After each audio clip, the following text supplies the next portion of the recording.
ikatlong petisyon sa Korte Suprema na layong harangin ang halos 90 billion pesos na fund transfer ng PhilHealth sa National Treasury. Giit ng petitioners, labag ito sa konstitusyon. Nasa frontline ng balitang yan, si JC Cosico.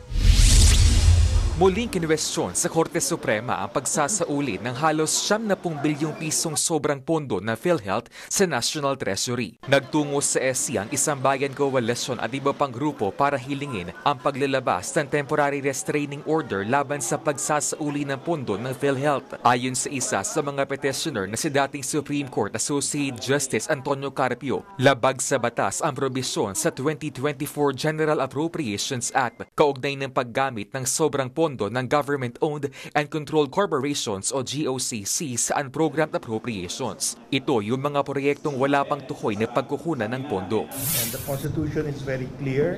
No law shall be passed authorizing the transfer of appropriations.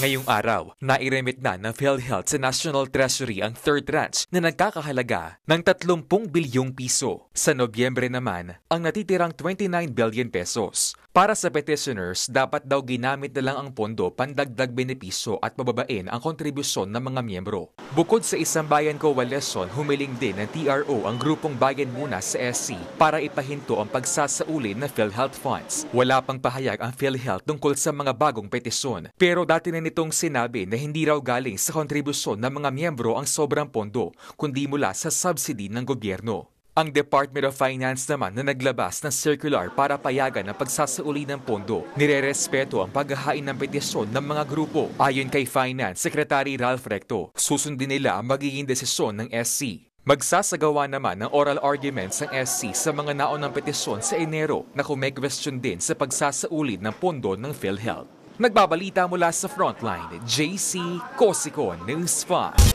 Mga kapatid, Cheryl Cosim po, huwag maging huli at maging una sa lahat sa balitaan.